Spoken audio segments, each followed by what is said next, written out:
after Tonight looks into the great tax gap.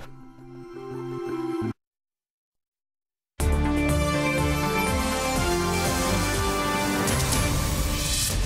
say cut back, we say fight back. Tonight, the great tax gap.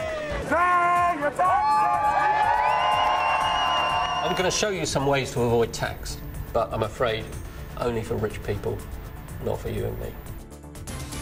Personal taxes are rising, but is big business paying its fair share? It's sort of at the heart of a capitalist society, really. Make as much money as possible and keep your costs down as much as possible. Good evening and welcome to the Tonight programme. The Prime Minister has told us we're all in this together, but as our taxes rise, is big business paying all that it should? One estimate suggests that corporations are saving £12 billion a year through legal loopholes. Tonight, Jonathan Maitland investigates how they do it and asks, in a global economy, is there any way we can stop the great tax gap?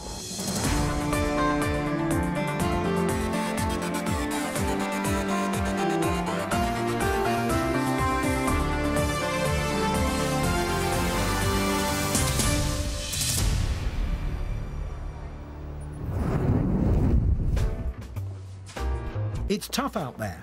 Job losses, pay freezes, rising prices and higher taxes for most of us. But not all of us. Pay your tax! Pay your tax! Pay your tax! Take Boots the Chemist, for example. A group of protesters called UK Uncut is staging a sit-in at the chain's central London store. They're angry because they say companies like Boots avoid paying millions in tax, which, if it were paid, could save jobs and services. Business is disrupted and eventually the store has to close. It's a very, very wealthy company which makes hundreds of millions of pounds every single year from the people in this country. We're just saying they should pay the tax that they're supposed to pay to us, the full quota. So what's the problem? Well, a decade ago, the Boots Group paid corporation tax of £150 million, roughly a third of its profits. Last year, however, it paid just £14 million. What they've done is totally legal, but in tough financial times, many now think it's unacceptable. These companies should not be allowed to get away with it. It's absolutely disgraceful. And I'm glad Boots is closed today. I think it's been going on for many years before, but only now people have become aware of it. The sit-down demo inside means the shop shuts for more than an hour. Meanwhile, outside, protesters spread their message, and not just to shoppers locally. The aim is to galvanise opinion nationally too. These companies make millions and millions and millions of pounds from the British public. They get their money from the British public, they employ members of the British public. They couldn't exist without the public infrastructure. They are making millions of pounds. We're not talking about driving them out of business. We're saying pay your fair share. Pay your taxes! Now, being this size does have its disadvantages, one of them financial, because as someone once said, only little people pay taxes. Mind you, they had a point, because a lot of very big people don't seem to be paying very much tax at all. In fact, a recent survey showed that of the country's top 700 companies, a third weren't paying any corporation tax at all. Now, tax avoidance, as opposed to tax evasion, is the totally legal way that people and big businesses pay less tax. And they're getting pretty good at it. Few people understand the detail of the dark arts of tax avoidance like award-winning journalist Richard Brooks. Formerly an assistant director of the Taxman's International division, he thinks companies should be named and shamed. Because it's so complex, you couldn't just stumble across it trawling through the internet. And the nature of it is that companies keep it secret. They don't want people to know what they're up to. No one knows the full scale of tax avoidance by UK businesses, but estimates vary at between 5 and 12 billion pounds. Which begs the question, if it involves that much, how do some of Britain's biggest companies get away with it and yet still remain within the bounds of the law? Over to Richard. I'm going to show you some ways to avoid tax. Most of them are pretty complicated, but we're going to start off with a couple of simple ones. Simple tax avoidance schemes, but I'm afraid only for rich people, not for you and me. First, Boots again. This quintessentially British company started in the 1840s, and its headquarters are still in the city where it all began, Nottingham. But after a complicated merger and takeover 5 years ago, the Alliance Boots Group was formed, and the company had new owners. These new owners borrowed billions to finance the deal and shifted the group's headquarters to a postal address in Zug in Switzerland, where tax is much lower than in the UK. That allows them to say for tax purposes, a large part of their profits arise in Switzerland. Boots say the Swiss move better reflected the group's international expansion, adding that tax comparisons between the old Boots and Alliance Boots are just not possible.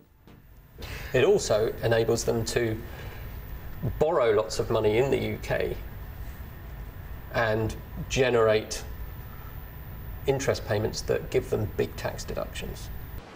Now, it's common for companies to use debt to reduce their tax burden. Alliance Boots says some of the debt's been used to invest in store development, and it says corporate tax payments are likely to rise as its debts are paid off. They say that this is a commercial decision, that Zug is a well-known centre of management expertise, which doubtless it is becoming, but it's becoming that because it offers tax breaks for management services. Zug is popular. In fact, with nearly 30,000 firms registered there, it has more businesses than people. Shell's there, and Kraft, which bought Cadbury's, is considering the move too. A base here, say companies, makes good commercial sense. It's sort of at the heart of a capitalist society, really. That is what the directors of a company are required to do on behalf of their shareholders: make as much money as possible and keep your costs down as much as possible. Our pensions are invested in these companies. We expect, as shareholders, for them to maximise their returns. I would say those companies are seeking to do that. In other words, tax avoidance may actually benefit some of us, because those shareholders to whom businesses are responsible include people like you and I, in the shape of big pension funds, upon which many of us will eventually rely. A key point here is that these days companies aren't just national, they're global.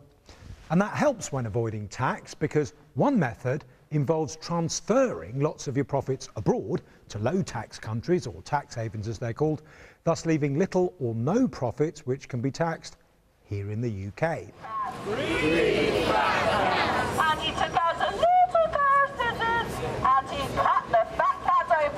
Barclays has also been targeted by protesters.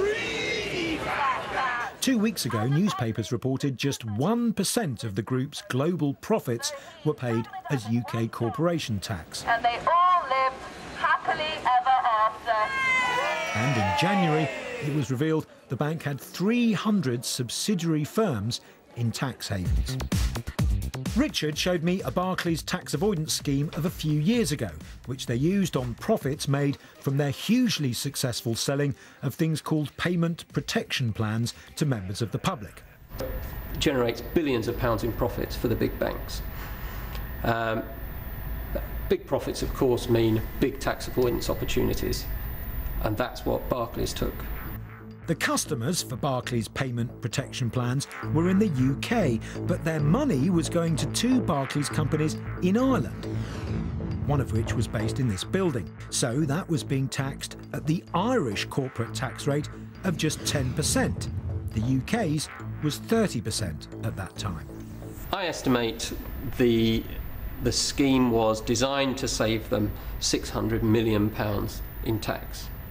So you've got British customers buying a British product on their British houses and paying quite a bit of profit to a British-based company who then set the whole thing up in the Republic of Ireland outside Britain, and therefore don't pay any tax at all on that product in Britain, full stop. Well, they'll pay a very small amount. Almost all the profit was moved to Ireland. Her Majesty's Revenue and Customs, HMRC, or the taxman to you and me, felt Barclays had pushed the tax avoidance boundaries too far, and after several years wrangling, Barclays agreed to pay back £300 million. Despite this issue, Barclays says it takes its responsibilities as a corporate citizen very seriously. It says it complies with taxation laws and that it's signed up to the government's Code of Practice on Taxation. Barclays says Ireland is a very important market to them and there are good commercial reasons for locating businesses there. Tax is not the primary driver.